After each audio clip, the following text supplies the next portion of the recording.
Is it my goal to deconvert Christians from Christianity to atheism? No, that is not my goal whatsoever. I actually think that diversity of thought is truly beautiful. It's really interesting. I don't want everyone to think like me. It would be very boring if that were the case.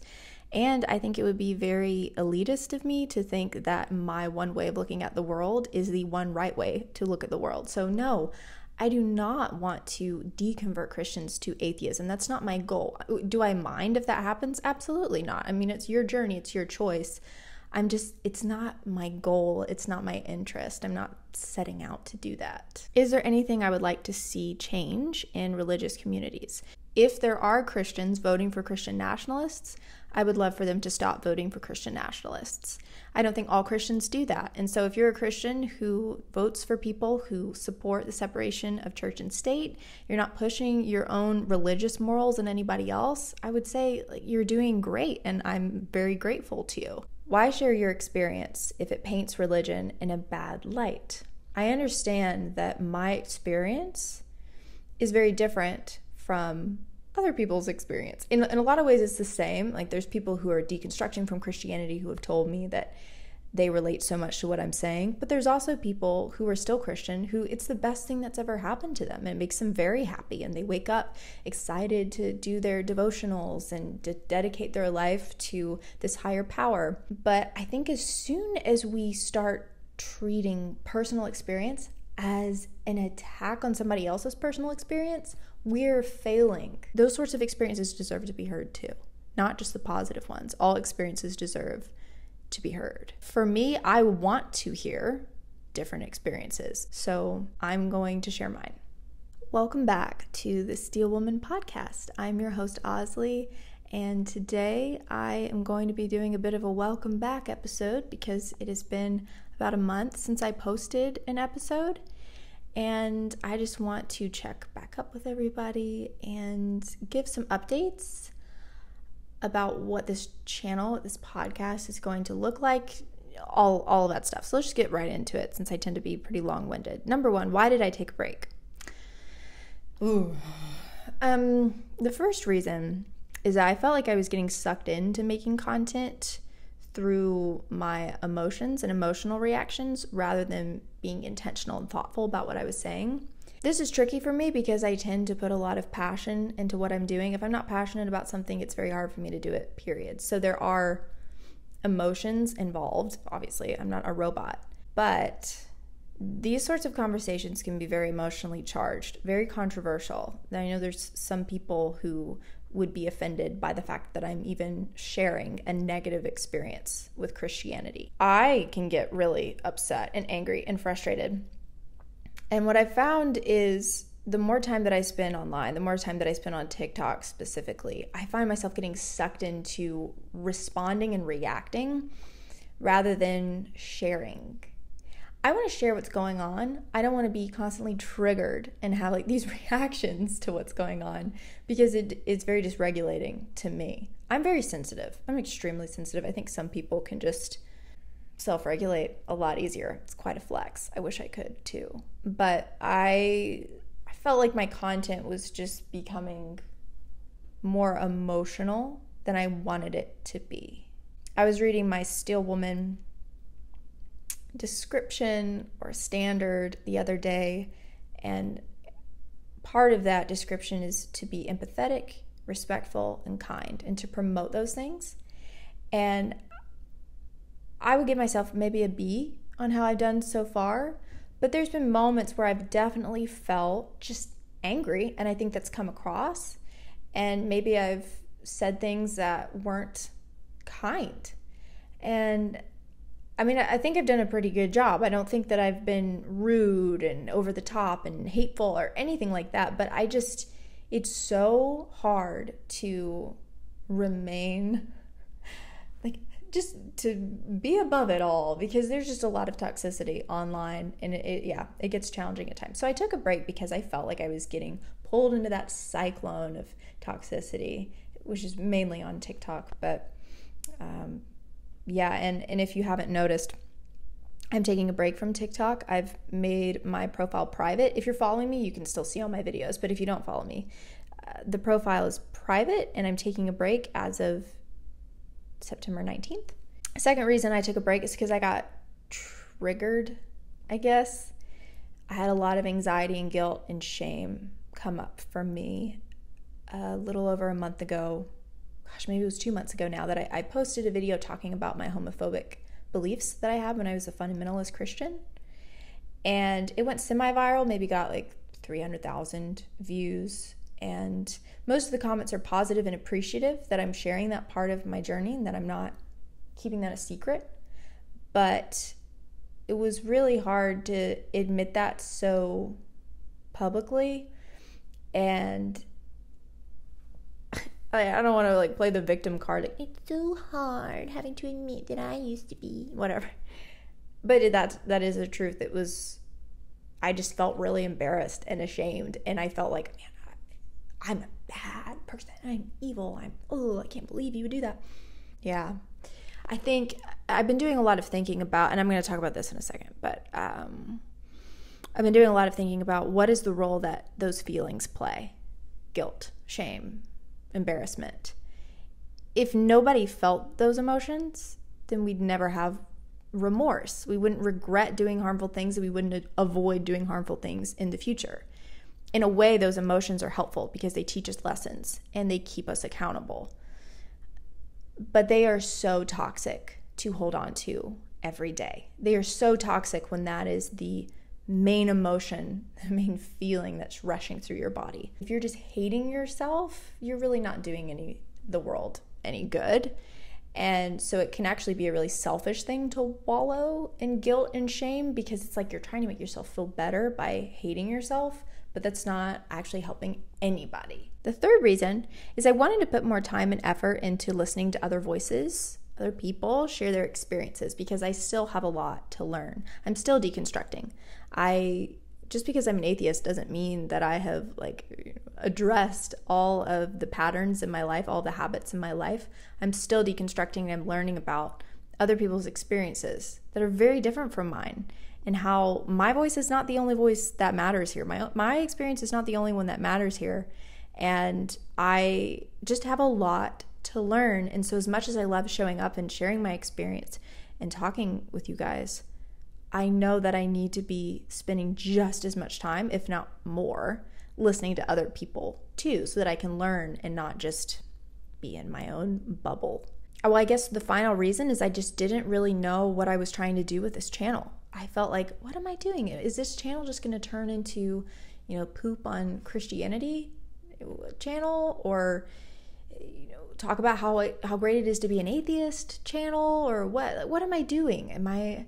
What's my purpose here? Do I want it to be a debate channel? Do I want to respond to videos? What's my purpose? And I think I've gotten very clear on that. The purpose of this channel is for me to be here for people who are deconstructing, to construct this safe space where we can share our experiences and feel validated, know we're not crazy, and heal together.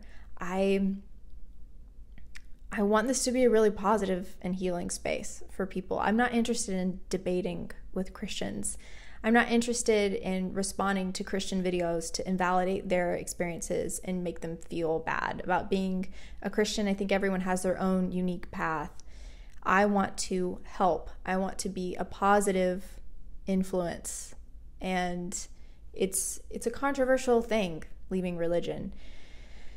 But there's so many of us who I feel like aren't really represented in media very much. And I don't know.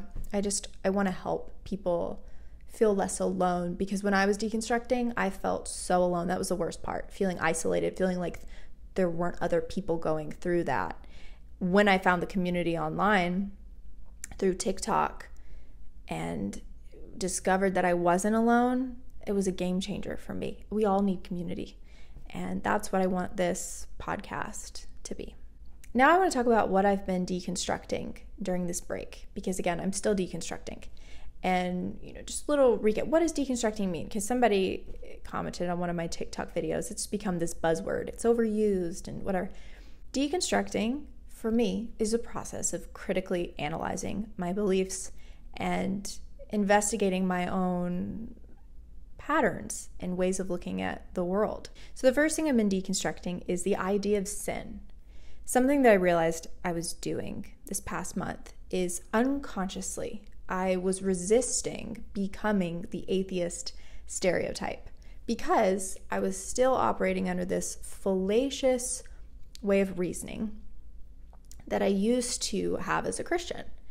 So when I was a fundamentalist Christian and I saw people leave Christianity and then maybe they came out as gay, or they started practicing witchcraft, or they started sleeping around, or they started drinking, they started doing something that us fundamentalists condemned, I would use that as evidence to support the objective truth claims of my religion. So I would say, well, yeah, of course they're doing that because they didn't have any good reasons to leave.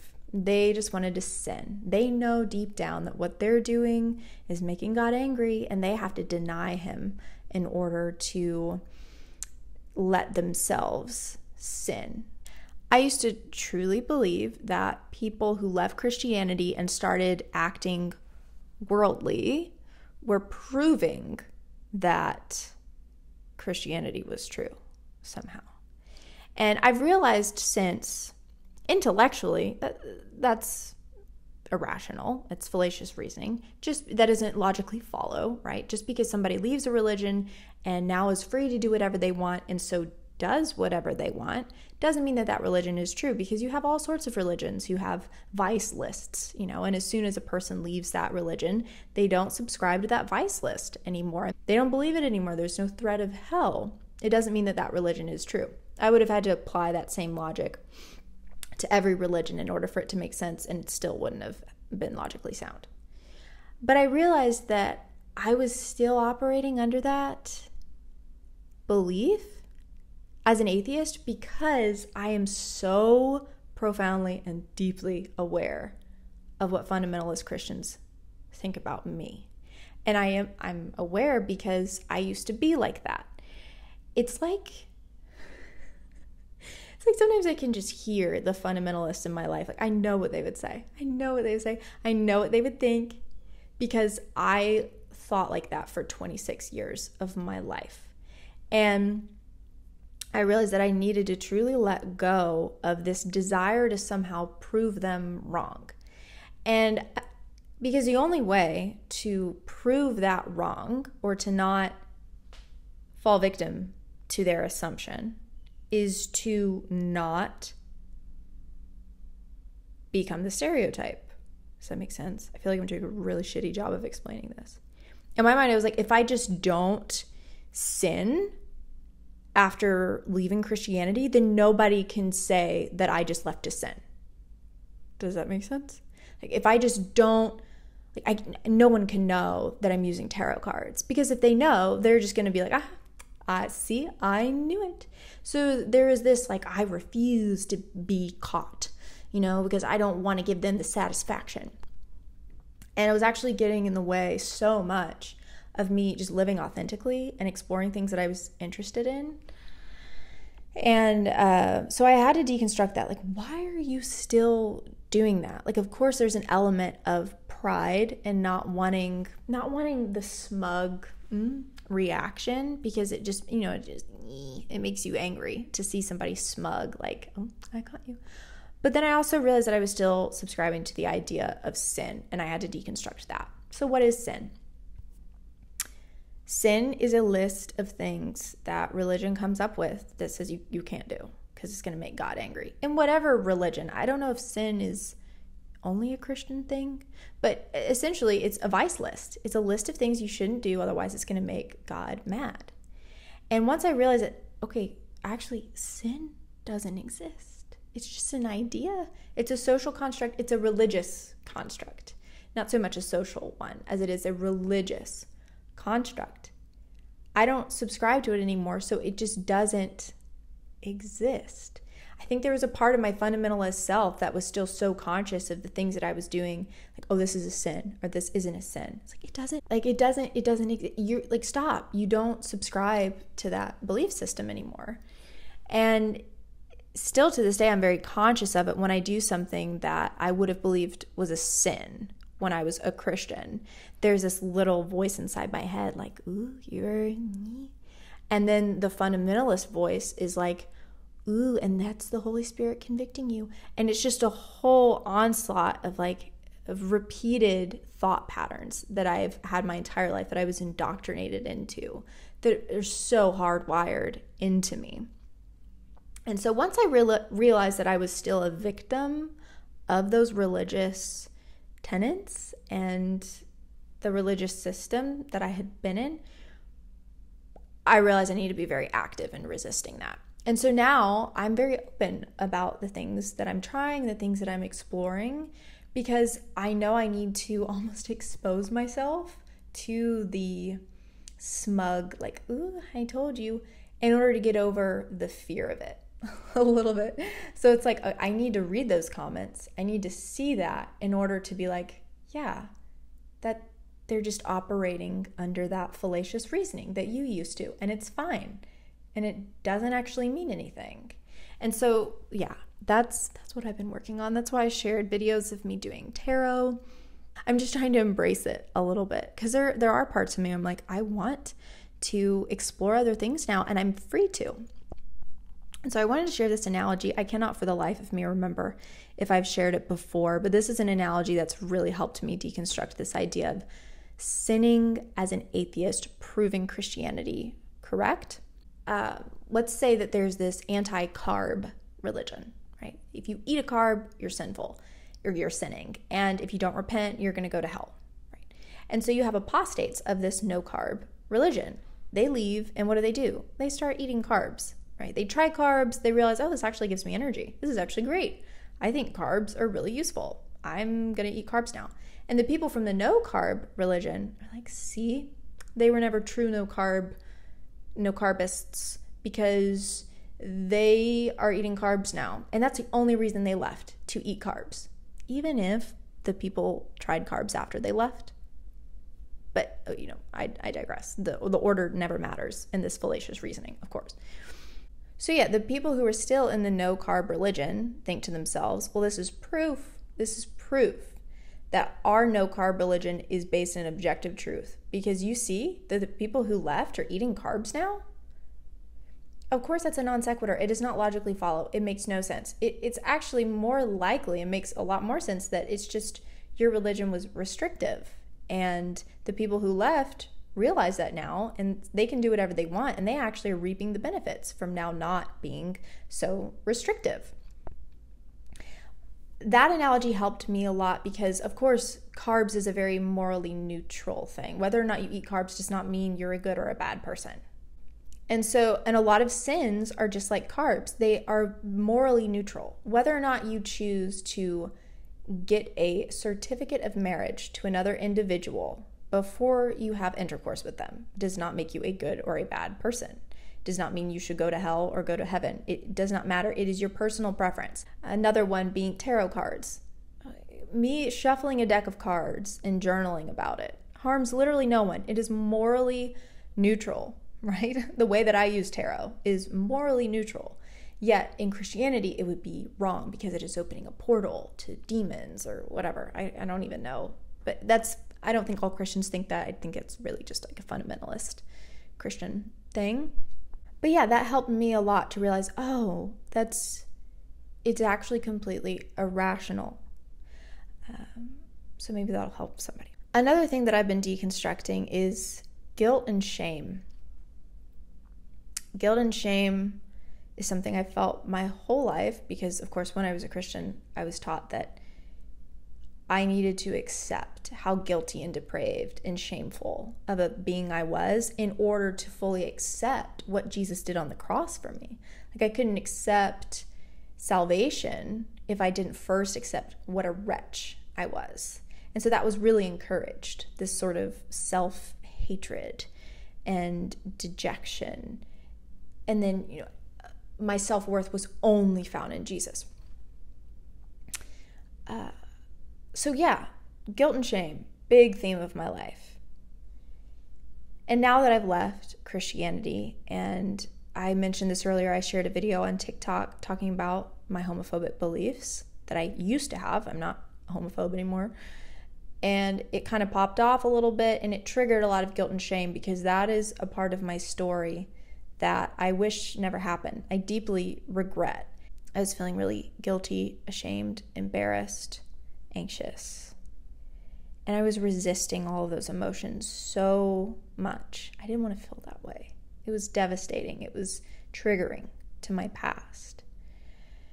And then I realized that remorse is a really important emotion. It's a really important part of being human. If we don't feel bad for doing harmful things, then we'll never change. We have to have that process of feeling embarrassed and ashamed of our actions in order to leave them behind and no longer do them. We'll never learn our lesson if we don't have those feelings. And so I kind of reframed the way that I look at my guilt and shame, my embarrassment, my remorse. Remorse is probably a better word to use, because shame is just such an ugly thing. I don't really know if there's any good in shame, because it's so self-reflective. It's so selfish. It's not really doing anyone else any good. But remorse and feeling like embarrassed for what you used to do, I think those are really important things to feel. And so once I accepted the role that those emotions need to play in my life, it felt a lot easier to handle them, and they started to subside a little bit. And I'm in no way advocating for holding on to guilt and shame and internalizing those things and hating yourself. If you do that, you're really not helping anybody. I think you're more likely to help people if you're showing up inspired, full of love and hope. If you're just full of guilt and shame, what good are you going to do in the world, And so, yes, there needs to be some remorse, embarrassment. And I will always look back on those times where I believed things that I don't think are right. And I'll always be embarrassed. I'll always be like, oh, that was not a good look. But I quite literally cannot continue to wake up every day and feel guilty and ashamed. It is so toxic. It is poison. It makes me feel physically ill. Even the people in my life who still believe those things, if they were to come to me tomorrow and say, I changed my mind and I don't believe those things anymore, the last thing I would tell them is that, okay, good, now you need to spend 10 years hating yourself, But I felt like I was telling myself that, like, okay, yeah, so you just need to hate yourself now. This is what you need to do. No, you need to move forward so you can help and not wallow in your own self-pity, move forward, do better, and you got this. If you were a fundamentalist Christian and you also believed problematic things, I think we'll always cringe, and that's okay. But let's not stay there. It's not going to help us. It's not going to help anybody. The third thing that I've been deconstructing, and I'll probably be deconstructing this for a really long time, is my tendency to just think in extremes, think in black and white. I realized that I had this sort of fundamentalist Christian template that I was just switching over from being a Christian to now being an atheist. And for a few weeks, maybe months there, I found it really hard to accept other people for not looking at the world the same way that I was. And then it was funny. I realized, oh, yeah, you did that for a long time though, didn't you? You did that for a really long time. Where did that take you? Yeah. So I'm trying to broaden my horizons a little bit and just be more curious and realize that it is a good thing that people think differently. It is a good thing that people have different perspectives, and I can learn from others. I don't have to agree with everybody, but I can learn from everybody. And yeah, I never want to bring my arrogance that I had as a fundamentalist Christian into being an atheist. Like, oh, well, everyone needs to be an atheist because this is the most logical conclusion. It's like, it is to me. It doesn't mean that it has to be for everybody. all of our experiences are different. So like for a really good example of this is I realized there for a few weeks, months, I couldn't see how any Christian could possibly rationalize supporting the LGBTQ community.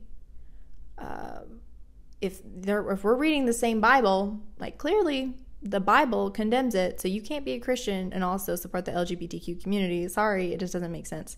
As an atheist, I was still thinking this. I was conflating homophobe with Christian. And I think that's just truly so unfair, because there are plenty of Christians out there who are gay, who are a part of the LGBTQ community, who support the LGBTQ community. And I think it would be really unfair and hypocritical of me to just sit here and be like, yeah, I'm not a fundamentalist anymore, but I still think there's only one right way to be a Christian.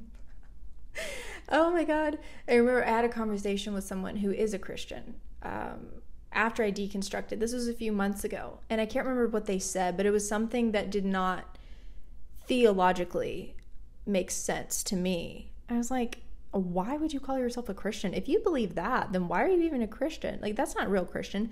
As a full-blown atheist, I can't remember if it was the next day or if it was, I'm hoping it was at the end of the conversation, but I don't know. It might have taken me a while for that to click. Where I was like, oh, I'm still acting like a fundamentalist, aren't I? Like, I'm gatekeeping true Christianity, even as an atheist. What? So now, now I realize there's so many. If anyone calls themselves a Christian, they follow Jesus, whatever, they're a Christian. It doesn't matter to me if, whatever. You don't have to be a fundamentalist Christian in order to be a real Christian. Yes, I have my own interpretation of the Bible still when I read it. I think you can be a Christian and you can be gay. I think you can be a Christian and support the LGBTQ community. I also, though, think you can be a Christian and oppose those things, unfortunately. I think the Bible is so open to interpretation that you can have all types and they can all be justified in calling themselves a Christian. And that's why I think when we're talking about policy and legislation, we don't need to be using the Bible to rationalize our beliefs and our stances on things. Because at the end of the day, the Bible is open to interpretation and people are going to use it for their political agendas, whether you like it or not. And so it has to be removed. I don't know how we do that. I don't know. But that's really important to me. All right, so finally, what type of content will I be posting here on out? My own reflections, my own experiences, tips for people who are deconstructing. But I want this podcast to be mainly for people who are deconstructing. I don't want it to turn into this big argument channel, debate channel. I so respect that there are Christians. And if you watch this podcast episode and you're a Christian, of course you're welcome. I don't think you have to be deconstructing in order to watch these episodes. But I'm not trying to change people's religious beliefs. I'm going to be posting as often as I can while not sacrificing my intentional, thoughtful review of everything that I put out. I don't want to get so sucked into posting often that I sacrifice my intention and my calm. I want to be sharing, not reacting. And that's tricky. That is tricky online. Ooh, especially on TikTok. If you have someone randomly respond to one of your videos and it shows up on your For You page, it's just like jump scare. And then you feel this need to defend or respond immediately. And I just think it is a recipe for disaster. It's so hard to keep your cool. It's so hard to remain respectful. And that's one of the reasons why I've taken TikTok away from myself, honestly, because it's just like, no, you're not strong enough. You need to be careful. You do not want to be disrespectful, unkind, anything. We do not stand for that. That goes against my own moral code. And I will be re-entering that space when I feel very confident that I can keep myself in check. Finally, I want to, recommend a resource every single podcast episode, because I'll see some people commenting I have no idea where to start. Oh my gosh, my face is so flushed. I actually get pretty nervous recording these sometimes because I don't want to offend people. I don't want to I don't want to mock Christians. And this is something I watched. The resource recommendation I'm going to share is Genetically Modified Skeptic. And I'm recommending him because a video I watched of his is his latest video. I'm going to link it in my description. He talked about his approach with his videos as an agnostic atheist. And something he said, I want to make content that, I think he said, your Christian parents could watch and not get offended by. And I find that really, really inspiring, because if I can do that, if I can talk about my experience in a way that people could be like, I appreciate you not mocking me. I appreciate you being kind. I appreciate you being respectful and empathetic. That's the goal. And again, that's my whole steel woman thing. Like, I want to promote that. And these sorts of conversations, God knows the last thing that we need is more just nastiness. Like, that doesn't do anybody any good. And I think something that I struggle with is knowing that I will never be angry enough or extreme enough for some people. Some people are gonna be like, you need to be harder on them. You need to be this. It's like, that's not who I am. I can't do that. I can't show up in the world like that. It feels inauthentic, dishonest, and hypocritical, because at the end of the day, I know what it means to be a fundamentalist Christian. I understand them, and honestly, they're not bad people. I know this because I've known them personally, and they don't have, not all of them at least, I would say most of them do not have any malicious intent. They have love in their hearts, and they think they're doing the right thing. And so I can't come down with this anger and condemnation. Like, we're all doing our best. Yes, we need to be having conversations about this. And so what's the best way to do that? And so I know I'll never be angry enough or harsh enough for some people. And I also know that I'll never be kind enough and respectful enough to others, because some people are probably offended that I'm even talking about this. Like, why do you need to share your experience? Just keep it to yourself. Be quiet. We don't need to know. So I have to do what feels right to me, and that is going to require a lot of conscious reflection continually as I'm on this journey. And so I'm recommending Genetically Modified Skeptic because not only is he so intelligent and articulate, he is very kind and very respectful. And I think he holds himself to a high standard. I think he would approve of the steel woman standard if he heard it. But I also want to hold myself to that. And I want to make sure I'm recommending people who are doing that type of work. It's really important to me. So with that being said, I'm going to end the podcast episode here. So I appreciate you for listening very much. Let me know what kind of content you'd like to see from me. I'd be very curious to hear what you're expecting, what you're curious about. And that's it. Love you all.